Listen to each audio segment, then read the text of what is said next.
sacerdotes, obispos que hoy nos acompañan, miembros de la academia de tantas partes del mundo. Estoy seguro que ya habremos visto con algunos de ustedes en algún momento, en alguna charla, en algún lugar, en algún país o por estas cámaras que nos encuentran siempre. Y hoy, pues, como decía Joaquín, vamos a hablar entonces de la Fratelli Tutti como una herramienta. Comienzo por decirles que estoy en unos días fuera de la universidad de descanso, pero bueno, estoy contento de estar aquí con ustedes. Así que si escuchan pájaros o aves o monos, porque estoy en la zona norte del país, en San Carlos, los costarricenses sabrán, en la Fortuna de San Carlos, pues, pues es parte de la naturaleza. Hubiera sido mejor hablar aquí de Laudato Si que de Fratelli Tutti, donde estoy. Pero cualquier cosa me disculpan, los sonidos son naturaleza pura. Y necesito compartir pantalla, si me lo permiten, por favor. Sí, rector, está con el permiso. Puede hacerlo. ¿Ah?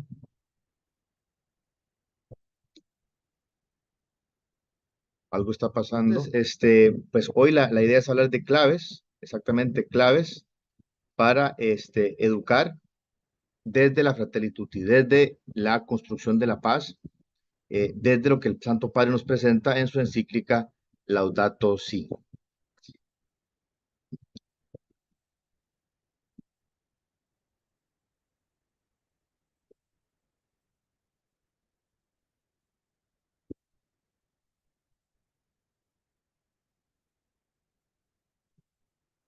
Bueno, empecemos con algunas ideas, previas ciertamente a Laudato Si. El primero que nos habló de esto, de la importancia de la política, la importancia de tomarse en serio la política, quizás fue Platón. Y él decía que el precio de desentenderse de la política es ser gobernado por los peores hombres, o las peores mujeres, diríamos hoy también. Y es más, etimológicamente, la palabra idiota en aquel tiempo deriva de idiotesis y usted utilizaba en el tiempo de los griegos para referirse a aquel que no se ocupaba de los asuntos públicos, sino solo de sus propios intereses, sus intereses privados. Entonces, idiota, en su forma original, se usaba para referirse a cualquiera que se distanciara de la política, que no le importaba la política, que pensara que no era importante ni relevante.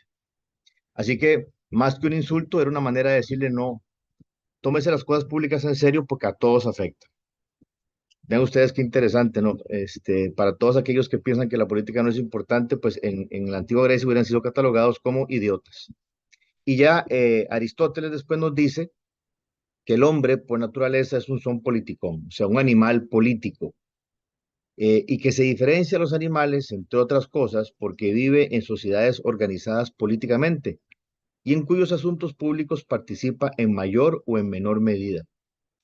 Y ojo a esto, con el objetivo de lograr el bien común, la felicidad de los ciudadanos. O sea que ya desde aquel momento se hablaba de estos temas que efectivamente son el corazón, son el centro de la encíclica del Santo Padre Fratelli Tutti, la propiciación del bien común a partir de la fraternidad en la participación cívica. Y más adelante el expresidente chileno, Pedro Aguirre Cerda, en un famoso discurso nos decía, y que ha sido replicado por muchos gobernantes en América Latina, inclusive es una frase que el propio expresidente Oscar Arias, Premio Nobel de la Paz, usó muchas veces en sus dos administraciones: gobernar es educar. El gobernante es ante todo un educador que educa ciertamente con el testimonio y el ejemplo y también en su proceso de toma de decisiones.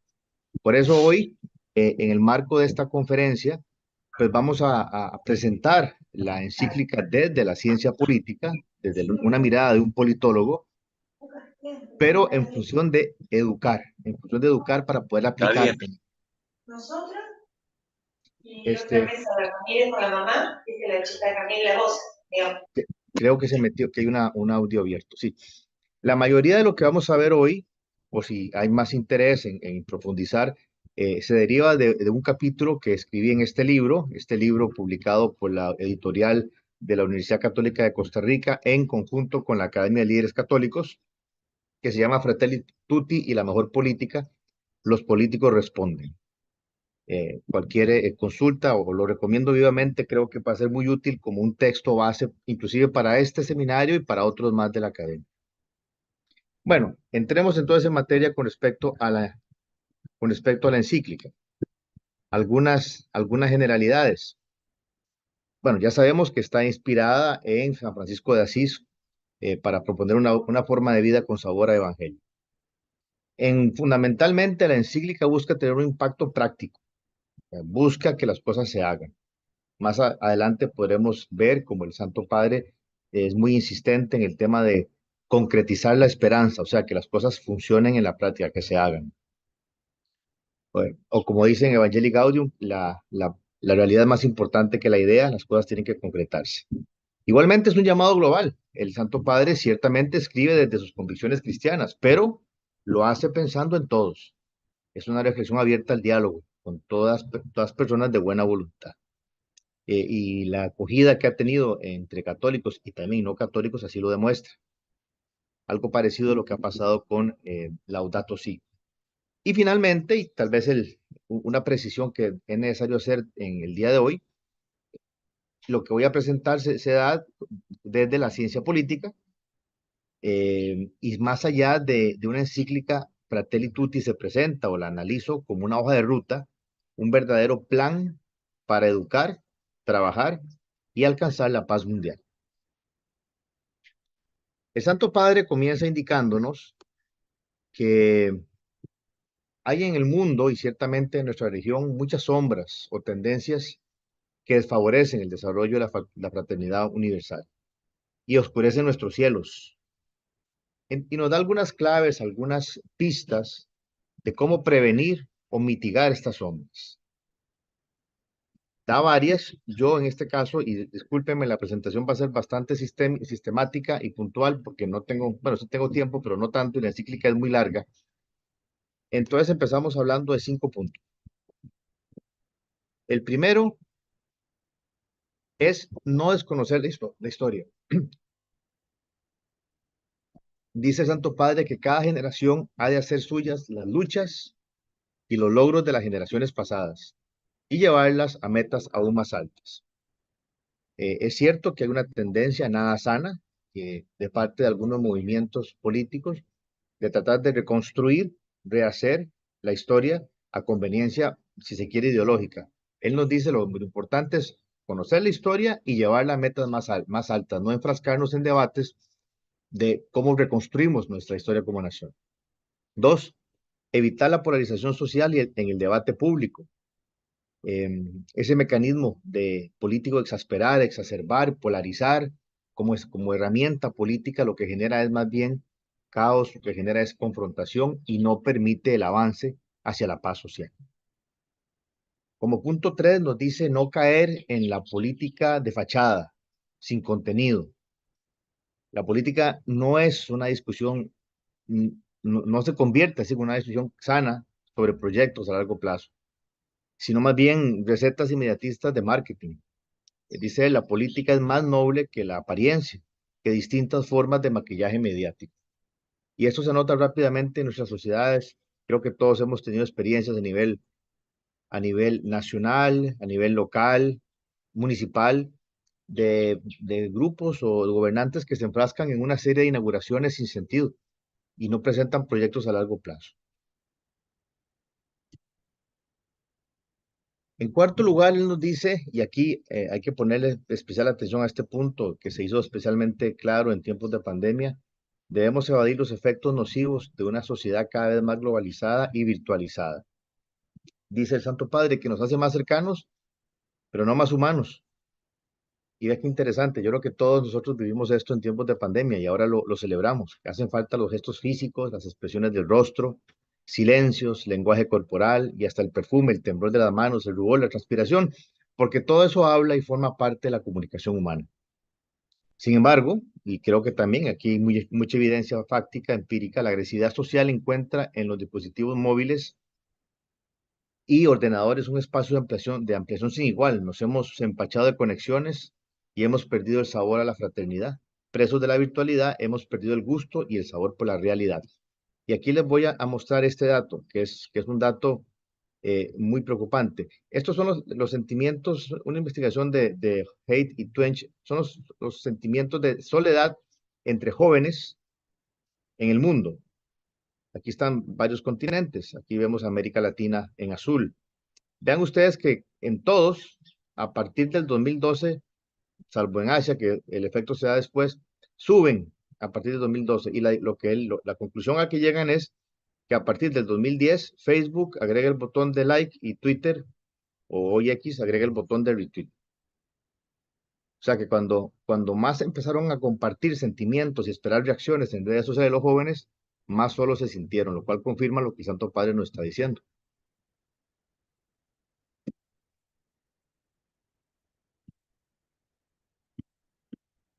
Y finalmente, nos dice el Santo Padre, hay que vencer el individualismo y el egoísmo. Y aquí lo dijo clarísimo con la encíclica, o perdón, con el tema de la pandemia. Por ejemplo, cuando al vivirla nos dimos cuenta que nadie se salva solo. O nos salvamos juntos o no nos salvamos. Bien, entonces, no nos deja ahí, desde luego, el Santo Padre. No nos deja en la penumbra, en las sombras, en la desesperanza. Simplemente nos plantea un panorama, repito, leído desde la ciencia política y para esta presentación. Y entonces nos plantea una vía de salida para superar estas sombras.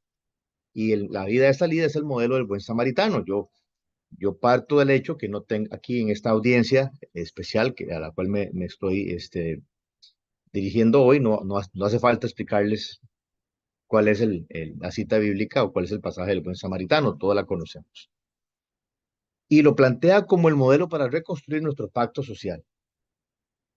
Entonces, para que esto sea así, para poder aplicar el modelo del buen samaritano como un reconstructor del pacto social en nuestros países, y en el caso de los docentes, para educar a las personas que están en sus aulas, para que sean capaces de asumir este modelo, porque muchos de los gobernantes actuales y de los futuros de nuestras naciones pasan o pasarán por las aulas de colegios y universidades católicas, nos pide que reparemos al menos en tres aspectos.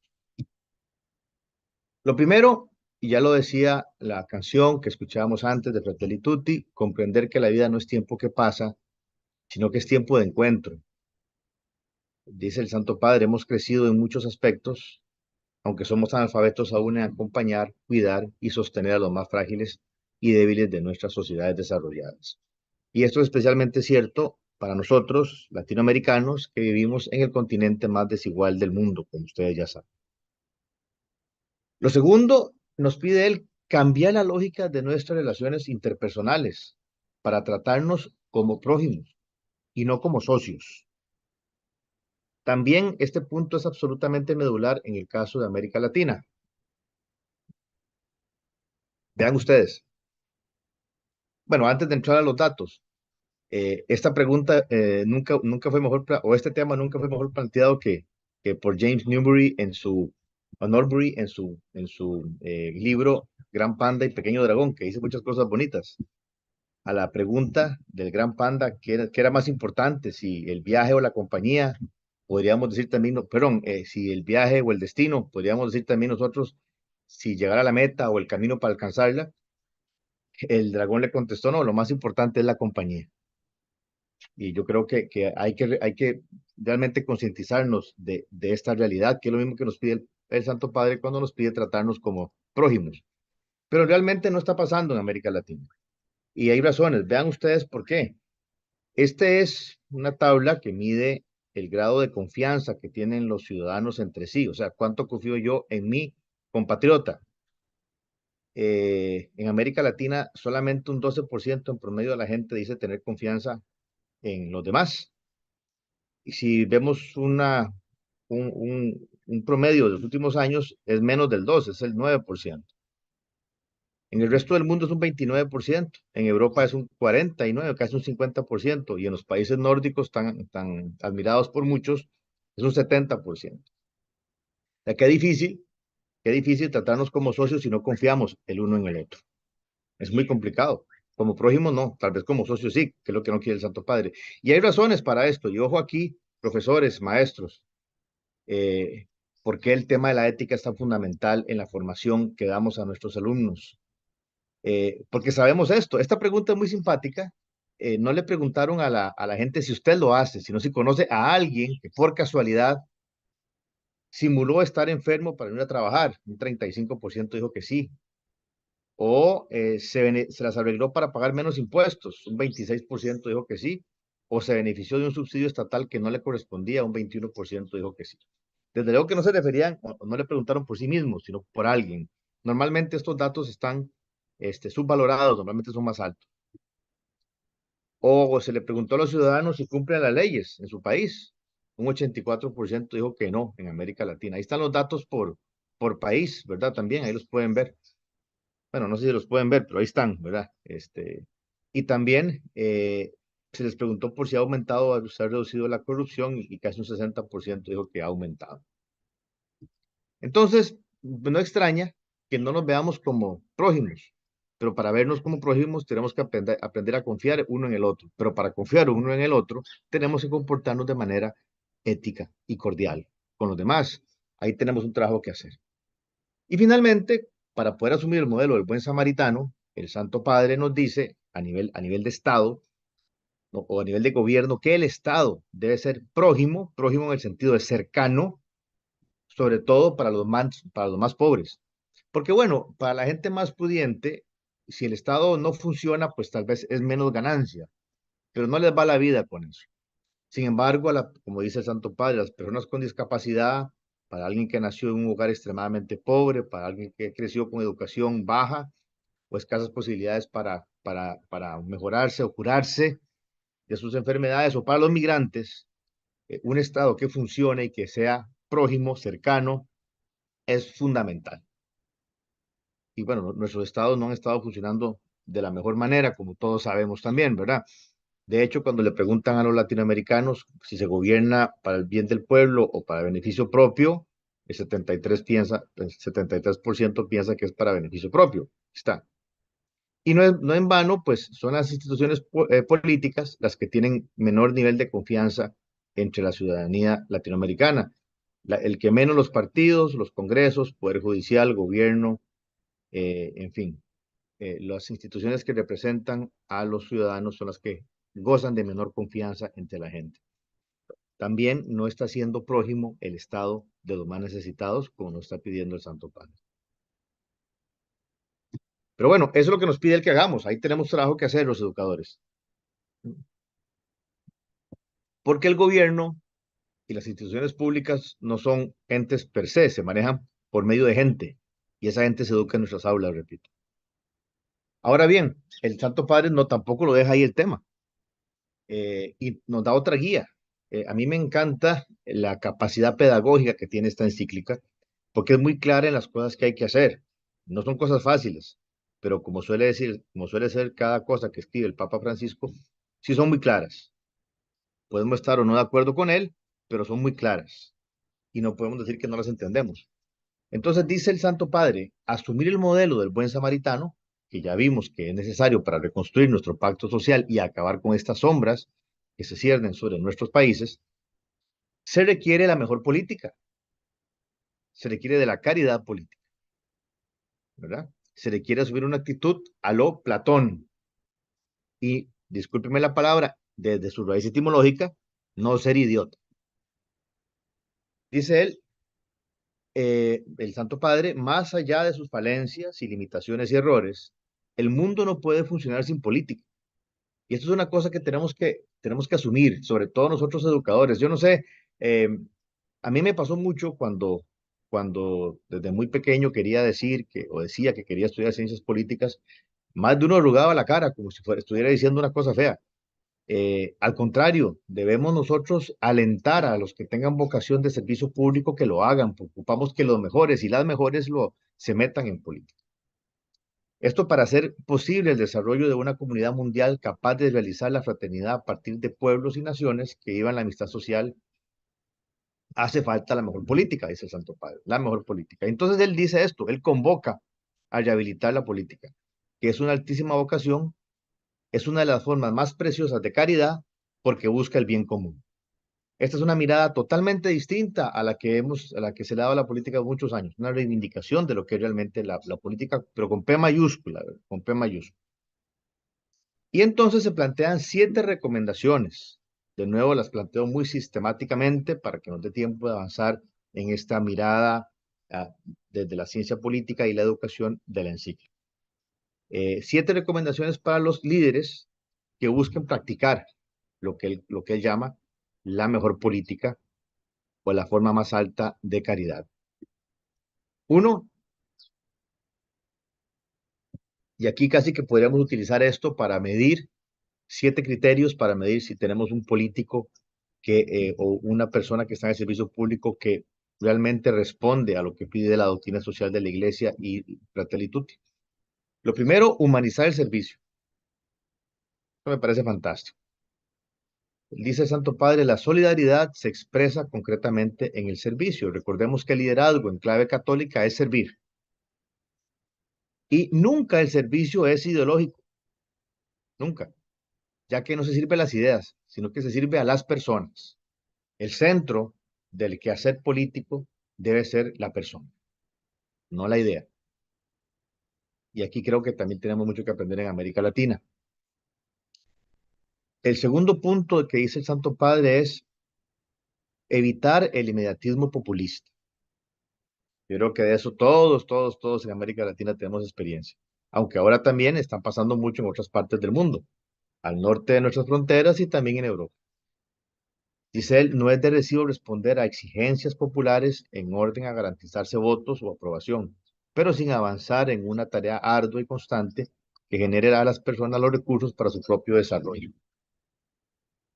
Los planes asistenciales son o deben ser respuestas pasajeras, o sea, no utilizar la política de manera populista para generarse apoyos eh, temporales. Ahí también tenemos mucho que aprender. 3, vean qué concreto, promover el trabajo. Que por cierto, seguramente es el mejor plan social que existe, generar trabajo. No solamente por las ventajas que da el que la gente tenga sustento para sus familias, sino por la parte emotiva, emocional y espiritual. Dice el Santo Padre, no existe peor pobreza que aquella que priva del trabajo y de la dignidad del trabajo. Yo creo que todo aquel o todos los que hemos pasado algún periodo de la vida con algún problema laboral, entendemos qué significa esto, ¿no? Cuando no hay posibilidades de elaborar lo que eso conlleva, no solamente desde el punto económico, sino desde el punto de vista psicológico y espiritual. 4, el Santo Padre también se mete a hablar de política económica, vean qué interesante, y pide que la política económica sea sana para que impulse el desarrollo, que favorezca la diversidad productiva, o sea, que no nos enfrasquemos en uno o dos productos, sino que se diversifique la producción y que se incentive la creatividad empresarial, no que se le cercene. Aquí lamentablemente tenemos también muchos ejemplos de estados que son expertos en cercenar la creatividad de los empresarios con burocracia innecesaria. Como quinto punto, nos dice el Papa, ahora, esto es aplicable, por cierto, a nivel nacional, pero también a nivel local, ¿verdad? Aquí todo esto se puede llevar a diferentes estratos. Emancipar la política de la economía y humanizar. Esto lo repite aquí, porque lo he venido diciendo en varios puntos, lo puso en negrilla y subrayado en Laudato Si. Dice él, la política no debe someterse a la economía y esta no debe someterse a los dictámenes y paradigmas eficientistas de la tecnocracia. Recuerden que estamos hablando que lo que está al centro es la persona. Y si la política es la manera más alta de caridad porque busca el bien común para la persona humana, la economía debe estar en función de eso. Economía sana, como lo puso en el punto anterior, economía responsable, no la economía que genera inflación de manera desmedida, como hemos tenido muchas veces en América Latina. Una economía que piense en la persona. Y una economía que tampoco se someta a la tecnocracia, que no venga con recetas ya listas, que lo que buscan es un dato y no beneficiar a la persona. Y como punto 6, no improvisar. tomar decisiones responsables y prácticas para asegurar resultados. Y me llama la atención que él insiste inclusive en el largo plazo. La mayoría de los resultados en política, los más, por lo menos de los temas más importantes, se logran en el mediano y en el largo plazo. Lo que pasa es que en el mediano y en el largo plazo, por lo general, los gobiernos han cambiado y se ocupa, pues, de un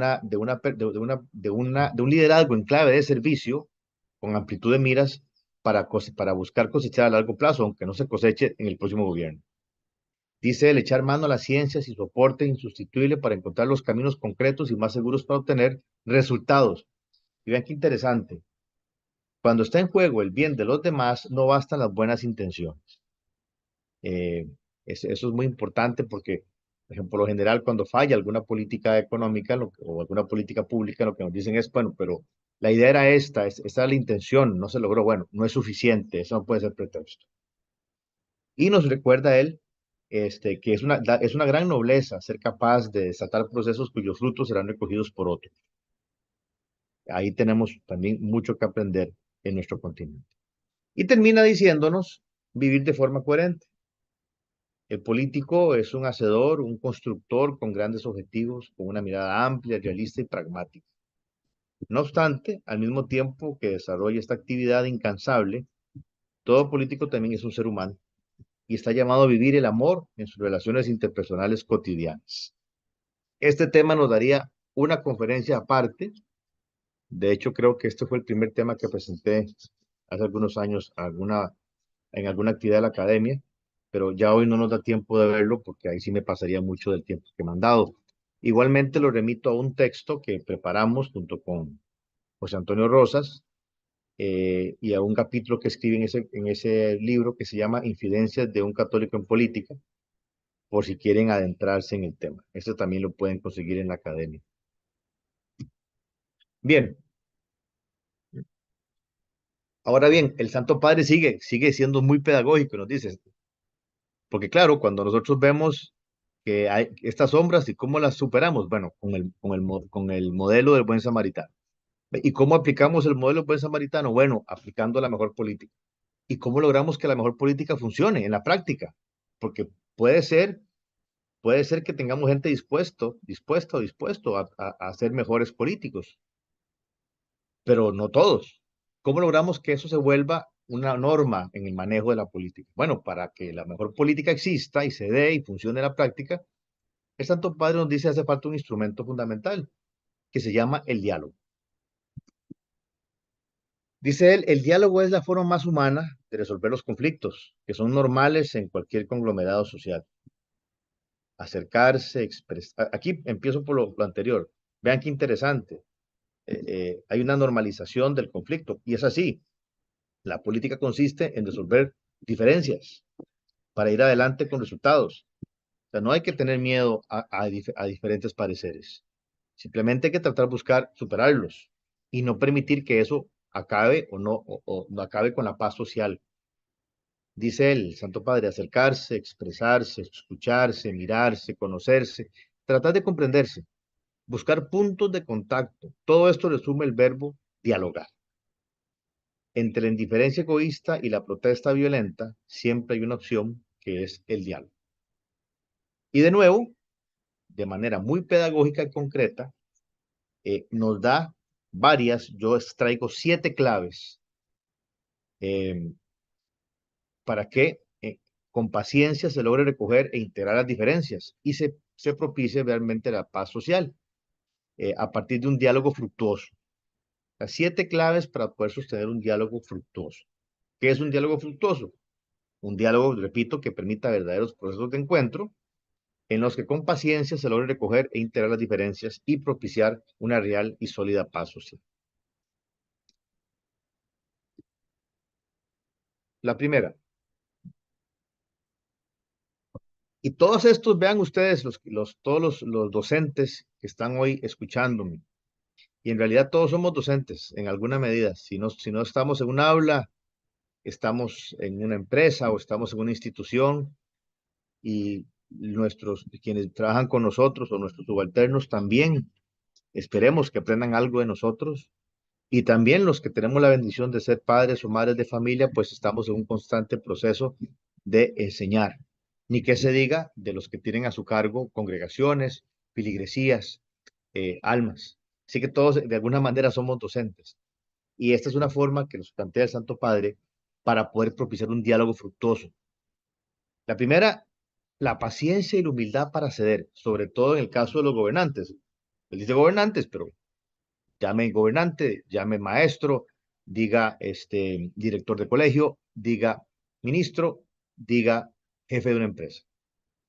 Dice él, con renuncias y paciencia, un gobernante, repito, o quien está al cargo de una institución, puede ayudar a crear ese hermoso poliedro donde todos encuentran un lugar. Y bueno, antes de eso nos dice algo muy interesante, principalmente a quien le toca gobernar o dirigir está llamado a renuncias que hagan posible el encuentro y buscar la confluencia de temas. O sea, a mayor el rango, más responsabilidad con la paciencia para tratar de llegar a encuentros. Él define el diálogo como un intercambio de ofrendas en favor del bien común. Me parece que es una definición hermosísima. El diálogo es un intercambio de ofrendas en favor del bien común. Es ceder algo por el bien común. Yo no sé si alguna vez lo hemos visualizado así, si alguna vez cuando estamos negociando, dialogando con posiciones que son contrarias, pensamos que el ceder algo en función del bien común más bien es un don, es un bien. No estamos perdiendo. Y es más, dice él, quienes propicien el diálogo en estos términos, o sea, ceder algo en favor del bien común, serán los héroes del futuro. Así los define el Santo Padre. A quienes sean capaces de dialogar en estos términos. Héroes del futuro. Y yo creo que eso es lo que tenemos que formar nosotros, en nuestras aulas, a los héroes del futuro. En términos o en clave de liderazgo cristiano, que tiene que ver con servicio. Punto 2. Cada uno de estos puntos nos podría dar para hablar mucho tiempo, pero no tenemos mucho tiempo. Comprender que las redes sociales no sustituyen el diálogo. Primero que todo, las redes sociales no son fiables, ya lo sabemos. Fake news están al orden del día. Entonces, cuando uno le pregunta a los muchachos, ¿por qué piensa eso? Es que todo el mundo lo está diciendo. ¿Qué quiere decir todo el mundo? Todo el mundo muchas veces para los muchachos hoy en día es lo que pasa en redes y las redes que ven, según los algoritmos que tienen ellos en sus teléfonos o en sus máquinas, ¿no? Y más el Santo Padre nos dice lo siguiente, lo que pasa en redes sociales son monólogos que proceden paralelos, quizás imponiéndose a la atención de los demás por sus tonos altos y agresivos, pero los monólogos no comprometen a nadie. El punto 3, evitar los ataques personales.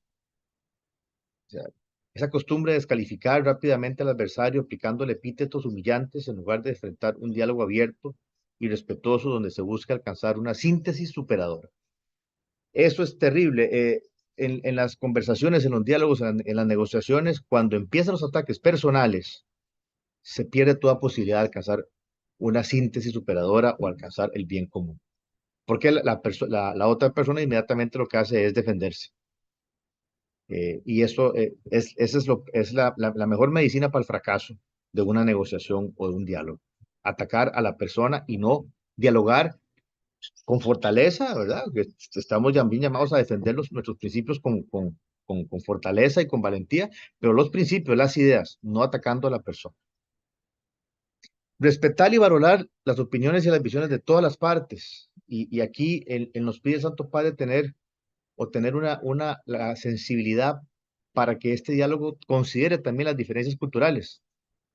Dice él, un pacto social realista e inclusivo debe ser también un pacto cultural que respete y asuma las diferencias, cosmovisiones, culturas o estilos de vida que coexisten en una sociedad. Y hago un breve paréntesis aquí para contarles una experiencia personal. En algún momento me tocó, varias veces he estado ya en Chihuahua, México, y en una de esas tuvieron la genial idea, que les agradezco de corazón, de llevarme a hablar con maestros a la zona al norte, en la parte de Huachochi, allá con los indígenas rarámuris. Fue una experiencia bellísima que aún recuerdo y le guardo muchísimo cariño. Recuerdo que cuando terminé la conferencia a estos docentes, la directora del colegio, entre otras, habló pero ella me habló en su lengua, en rarámuri, y me hizo una pregunta y una observación que tardó 10 minutos. Desde luego que no le entendí nada de lo que me estaba preguntando, ni lo que me estaba diciendo. Después me hicieron la traducción. Después ella misma hizo la traducción, pero la traducción la hizo en 3 minutos. Entonces yo sentí que me perdí de toda la riqueza de su argumentación porque no entendí su lengua. Entendí que era distinto lo que estaban viviendo y entendí que me quería decir muchas cosas. Después ella misma me explicó todo y entendí también que había que estar ahí, comprender, vivir la experiencia, estar con ellos para saber en aquel momento cuál había sido el impacto del COVID, de la pandemia, el COVID-19 en esta comunidad específicamente y en los educadores. Estar presente, conocer la cultura, conocer a la gente es fundamental. Y les digo que todos en algún momento, estoy seguro, tenemos experiencias así, de ponernos en los zapatos de los otros para entender lo que viven y poder trabajar juntos.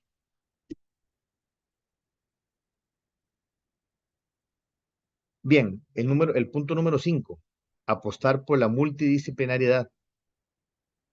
Dice el Santo Padre que además de los desarrollos científicos especializados, es necesaria la comunicación entre las disciplinas. Aquí, pues nunca se desconfía más que cuando nos plantean soluciones a grandes problemas desde una sola perspectiva. De vuelta, de nuevo, COVID-19, pandemia, no era solo un problema médico, no era tan solo un problema epidemiológico. Había un problema también económico, había también un problema legal, había también un problema financiero, había también un problema social, había también un problema educativo. Y así podemos ir por los temas grandes, el tema del empleo, el tema de la educación. Todos tienen que ver con distintas ramas del saber. No hay que desconfiar nunca más que de aquel que quiere ver todo desde una sola perspectiva. Porque la realidad hoy en día es íntegra y plena y es compleja, y es importante propiciar el encuentro. Entonces, lo que el Santo Padre propone es escuchar diferentes pareceres y que en esos procesos haya gente con diferentes áreas de conocimiento. Punto número 6, recuperar la amabilidad. Esto pareciera lógico para negociar, ¿verdad? Todo esto forma parte de lo que hoy se llama habilidades blandas o habilidades integrales, que también deben ser enseñadas y reforzadas en los salones de clase. Recuperar la amabilidad, pues las formas y el tono importan. En el caso de la política importan tanto la forma como el fondo, como ustedes saben. Es muy fácil. Todos hemos estado en situaciones donde nos dicen que no de una manera bonita y dulce y quedamos contentos, o nos dicen que no de una manera brusca y fea y quedamos muy enojados. Uno puede decir lo mismo de diferentes formas. Uno cuando habla puede repartir flores o puede repartir piedras. Por lo general, si uno reparte una piedra, pues recibe una piedra de vuelta. Y si da una flor, pues probablemente le den una de vuelta. Nos dice el Santo Padre, recuperar la amabilidad implica decir palabras de aliento, que reconfortan, que fortalecen, que consuelan, que estimulan, en lugar de palabras que humillan, que entristecen, que irritan y que desprecian. Las formas son muy importantes. Son muy importantes porque marcan cómo vemos al otro. Lo vemos como prójimo o lo vemos como socio. Queremos una reacción positiva donde salga algo mejor de lo que tenemos. O queremos pelear. Y finalmente, comprender que el objetivo último del diálogo es propiciar la paz. Ese es el objetivo que tiene. No hay que perder de vista esto. No estamos dialogando entre personas que practican la mejor política para otra cosa que no sea para propiciar la paz. La paz nacional, la paz comunal, la paz en mi familia, la paz en mi empresa, la paz en mi escuela, la paz en mi universidad, la paz en mi parroquia, la paz en mi diócesis y la paz donde yo esté. Dice el Santo Padre, se necesitan artesanos de paz. Esta palabra la usa varias veces, artesanos de paz. El artesano es cuidadoso, el artesano construye poco a poco. Cada obra que construye es única. No se parece una a la otra porque fueron hechas a mano y con tiempo. Y además generan orgullo. Entonces quiere artesanos de paz, dispuestos a generar procesos de sanación y de reencuentro con ingenio y audacia. Por lo general, los propiciadores de los conflictos son muy ingeniosos y muy audaces. Nos quiere más ingeniosos y audaces a nosotros. Y dice que debemos tener claro que la inequidad, que hay mucho en América Latina, y la falta de desarrollo humano integral y el desarrollo humano integral, el Santo Padre lo plantea muy bien en Laudato Si, no permiten generar paz.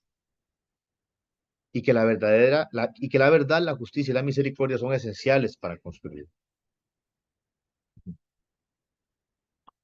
Bien, entonces ya sabemos que hay sombras, que esas sombras se deben atacar por medio del modelo del buen samaritano, que para hacerlo ocupamos la mejor política y para que la mejor política se aplique en la práctica ocupamos el diálogo. Y además dice él, y aquí ya voy, bueno, creo que todavía tengo unos minutos más, nos dice el Santo Padre que el diálogo y la mejor política urgen del aporte de la religión.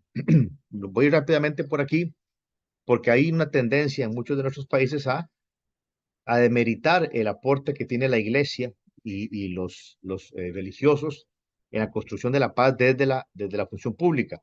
Y tiene mucho que decir. Dice el Santo Padre, las distintas religiones, a partir de la valoración de cada persona humana como criatura llamada a ser hijo o hija de Dios, ofrecen un aporte valioso para la construcción de la fraternidad y la defensa de la justicia en sociedad. Entonces, el concurso de los líderes religiosos en la iluminación de la mejor política y en la facilitación del diálogo que propicia la amistad social, más que una opción, es un deber. Así que no, pues no creamos en esa idea de que cada vez que opina un clérigo, un obispo sobre política o sobre temas políticos, pues está faltando algo. Todo lo contrario, está cumpliendo su deber, sobre todo por lo siguiente, y voy muy rápido. Primero porque su presencia ayuda a generar vínculos entre los creyentes de las distintas partes, más allá de sus intereses particulares. Aquí en dos vías. Primero, no sé cómo será en otras partes de América Latina, les doy la experiencia de Costa Rica. Muchas veces invitan a los señores obispos a participar en las mesas de diálogo porque dicen los ministros de turno, la gente se porta mejor cuando está el obispo presente, se porta mejor, son más pacientes, nadie se enoja, la gente se porta mejor con la presencia de la iglesia. O, ¿qué pasa cuando tenemos del otro lado de la mesa negociando a gente que sabemos que es creyente? Pues sabemos que tenemos algo en común y es más fácil llegar a acuerdos. La segunda razón es porque tiene mucho que aportar. Dice el Santo Padre, debe haber un lugar para la reflexión que procede de un trasfondo religioso que recoge siglos de experiencia y sabiduría. Siglos, las primeras universidades del mundo fueron todas fundadas por la iglesia. Así que hay mucha experiencia acumulada que no se puede desperdiciar ni desacreditar, sacando de los procesos amplios de construcción de paz. Tercero, porque es parte de la misión. Es parte de la misión de la iglesia. Dice el Santo Padre, es verdad que los ministros religiosos no deben hacer política partidaria, que es otra cosa. Eso es otra cosa, propia de los laicos. Pero ni siquiera ellos pueden renunciar a la dimensión política de la existencia, que implica una constante atención al bien común y la preocupación por el desarrollo humano integral. Así que cuando la iglesia se preocupa por el bien de los demás, por el bien común, está cumpliendo su deber, está cumpliendo su misión. Y finalmente, porque el único interés real que tiene la iglesia, el interés primario, es la propiciación del bien común. Las partes que negocian normalmente tienen intereses absolutamente legítimos, que defienden, y está bien, para eso se negocia. Eso es la política, poner de acuerdo intereses diversos. Pero cuando participa la iglesia, lo único que procura es que se respete y que prime el bien común. Es más, vean lo que dice el Papa, los líderes religiosos están llamados a ser auténticos dialogantes, a trabajar en la construcción de la paz, no como intermediarios, sino como auténticos mediadores. Y vean qué bonito como lo define. El mediador es quien no se guarda nada para sí mismo, sino que se entrega generosamente hasta consumirse, sabiendo que la única ganancia es la de la paz. Aquí regreso al ejemplo costarricense, me disculpan, pero ciertamente es el que mejor conozco. Cuando una negociación llega a punto muerto, por lo general llaman a los señores obispos a que medien y que traten de generar la paz. Y supongo que pasa mucho también en otras partes de nuestro continente. Y bueno, y tiene sentido entonces que se les llame, porque vean ustedes que en América Latina, en la institución que tiene más allá de los problemas que ha tenido, más allá desde luego los errores humanos, todo lo que ustedes quieran, pero sigue siendo la iglesia la institución con que genera mayor confianza entre los latinoamericanos, 61%. Aquí están los datos para toda América Latina. Y bueno, estos son datos del Sid Gallup del 2022, pero probablemente no han cambiado mucho aún. El porcentaje de personas que se dicen católicos en diferentes países de América Latina, que rondan más o menos un poquito más de la mitad. Bien, vamos con algunas observaciones finales y si me queda tiempo, con un punto final. Bien, inspirado en San Francisco de Asís, el Santo Padre nos presenta su carta encíclica Fratelli Tutti sobre la fraternidad y la amistad social, con un claro objetivo de que sea una herramienta de aplicación práctica para la propiciación global del bien común, en la que se suma la cultura del diálogo como camino, la colaboración común como conducta y el conocimiento recíproco como método y criterio. Nos dice el Santo Padre que urge adoptar, para aclarar esas sombras que nos plantea el cielo, urge adoptar el modelo del buen samaritano en el proceso de reconstrucción de nuestro pacto social. Y para lograrlo es necesaria la mejor política, la caridad política, que a su vez urge de un diálogo franco, abierto y efectivo, un diálogo fructuoso que permita integrar las diferencias, resolver los conflictos sociales y propiciar la paz. En este proceso que estamos todos convocados, todos, en calidad de ciudadanos, en calidad y sobre todo en calidad de educadores, y también los líderes religiosos y evidentemente los líderes políticos, que si no están ahorita ya ejerciendo, probablemente están en formación en nuestras universidades o escuelas y colegios. Y todos debemos comprender que al ser evaluados por la historia, dice el Papa, y por su propia conciencia, esto va especialmente para los líderes políticos, después de unos años la pregunta no será cuántos me aprobaron, cuántos me votaron, cuántos tuvieron una imagen positiva de mí. Las preguntas serán cuánto amor puse en mi trabajo, en qué hice avanzar el pueblo, qué marca dejé en la vida de la sociedad, qué lazos reales construí, qué fuerzas positivas desaté, cuánta paz social sembré, qué provoqué en el lugar que se me encomendó, en el que se nos ha encomendado a cualquiera de nosotros en un momento de nuestra vida. Y para probar esta dura evaluación, el Papa nos recuerda dos cosas. Lo primero, que hemos de evitar toda tentación de caer en un nominalismo declaracionista con efecto tranquilizador en las conciencias. O sea, esa manía que se tiene, sobre todo en instituciones internacionales, de firmar grandes proclamas de compromisos que al final no se cumplen. Y con eso nos tranquilizamos. Dice él, debemos cuidar que nuestras instituciones sean realmente efectivas, que logren, como él lo dijo, lo dice constantemente, concretizar la esperanza.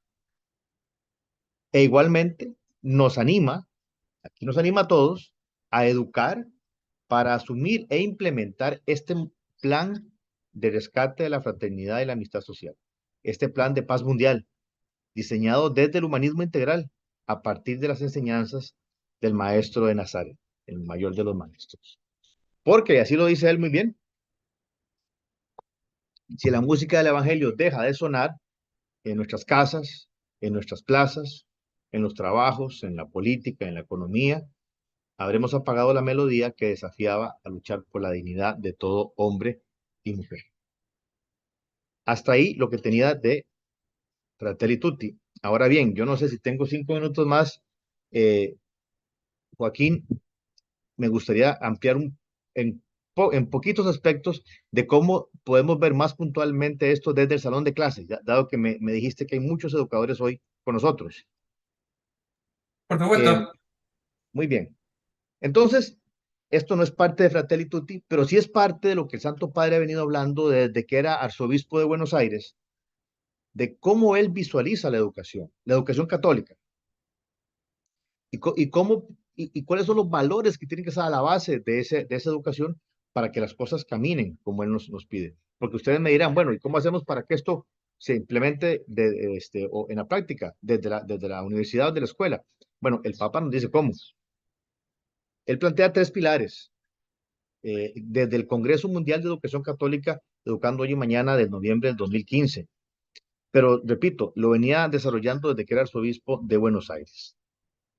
Y me parece que el corazón de esta propuesta es que, como nos dicen Evangelii Gaudium, la realidad siempre es más importante que la idea.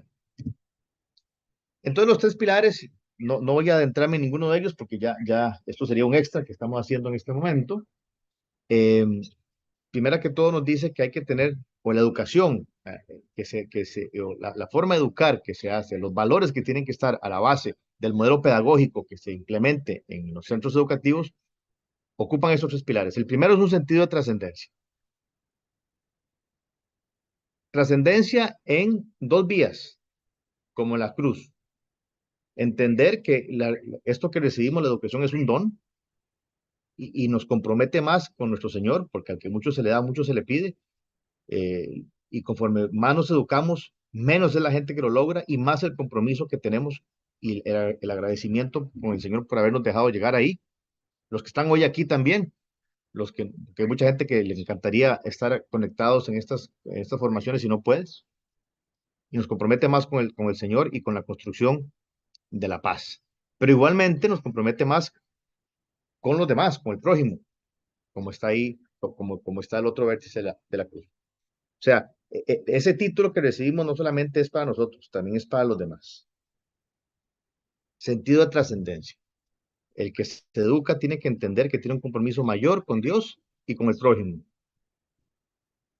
Es muy interesante porque aquí, y eso evidentemente no es ni de Fratelli Tutti, ni de Laudato Si, ni de nada. Es una cosa que me encanta, que es el ejemplo, el modelo de los girasoles. Los girasoles, bueno, su nombre lo dice, miran al sol, miran al cielo, miran a Dios todo el tiempo. Pero cuando está oscuro, cuando no hay luz, se vuelven a ver unos al otro, uno al otro, unos a otros. Hay que seguir el modelo de los girasoles. B, integralidad. Y aquí él nos dice que hay que aprender y enseñar a partir de tres lenguajes. Él lo repite muchísimo. El lenguaje de la cabeza, que es una educación profunda, no liviana, profunda, seria.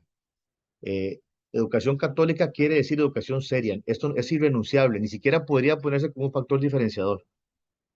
Cualquier educación católica debe ser profunda para generar líderes, pensadores, líderes de opinión. El lenguaje de las manos, no basta con aprender mucho. No quiere solamente grandes pensadores el Papa, quiere gente capaz de cambiar la realidad para bien, poner en práctica lo que saben. Y para eso la pregunta que nos hace es, ¿cómo encontraste y cómo dejaste el lugar donde trabajas actualmente? ¿Cómo dejaste tu escuela, tu colegio, tu oficina? ¿Cómo la encontraste y cuánto la cambiaste para bien? Si la cambiaste para bien, hemos todos salido adelante con éxito, pero si no, fracasamos en tu proceso educativo. No solamente grandes pensadores, sino grandes hacedores. Y tercero, el lenguaje del corazón, que es cuánta pasión se pone en lo que hacemos. Y aquí lo fundamental, como lo he dicho mucho, se lo digo yo siempre a los muchachos cuando tengo graduaciones, no quisiera que ninguno de ustedes tenga que decir ni siquiera de dónde se graduó. Yo quisiera que los delate el testimonio, que los delate el testimonio, su forma de trabajar, su pasión, sus ganas, su trato a la gente, su humanidad, su cercanía. Eh, Porque dice el Papa y tiene razón, no conozco a nadie que haya sido exitoso en la vida que carezca de pasión.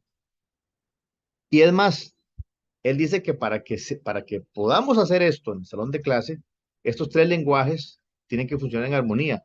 Y el niño, el joven, el estudiante debe pensar eso que siente y hace, sentir eso que piensa y hace, y hacer eso que piensa y siente. O sea, pensar, hacer y sentir las cosas y hacerlo al mismo tiempo. Y no solamente estamos llamados a que aprendan eso, sino a enseñar a que lo hagan. Así que nuestros profesores, nuestros docentes, también tienen que pensar, hacer y sentir las cosas que desarrollen en el salón de clase. Y finalmente nos llama a tener una informalidad respetuosa para que se puedan asumir riesgos racionales. Informalidad respetuosa tiene que ver con un espacio donde el docente está a la mano. Dice él, la educación realmente humanista es incompatible con un ambiente educativo cuadrado, severo, distante, repetitivo, en el que la estructura privilegie sobre la persona. De nuevo, la persona al centro. Sí, hay alguien que transmite, alguien que enseña, pero tiene que haber una informalidad respetuosa que permita entonces que se genere la confianza para tomar riesgos, no locuras, riesgos, porque él quiere que las personas que se formen en nuestras aulas sean osados, osadas y cambien el mundo para bien.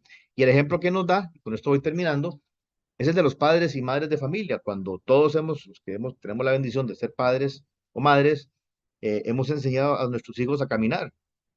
Eh, Sabemos que si no les enseñamos, pues lo harán solos y probablemente se golpeen más duro y sabemos que se van a caer. Les tomamos de las dos manos primero, quitamos todo lo peligroso del camino por si se caen. Luego les soltamos una mano, después la otra. Probablemente se caigan, que ahí siempre se caen cuando vamos a traer la cámara para tomar la foto, por cierto. Pero, pero los dejamos, porque sabemos que si no lo hacemos, si no los dejamos tomar riesgos calculados, no van a caminar solos.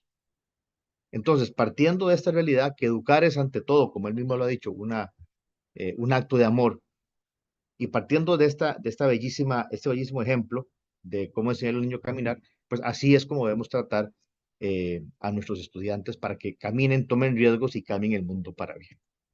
Muy bien, con esto termino. Con esta última parte que no pensaba incluir, pero bueno, me pareció pertinente incluirla. Y espero que haya sido de provecho, de interés de todos y a la orden si existiera alguna consulta, con muchísimo gusto. Ha sido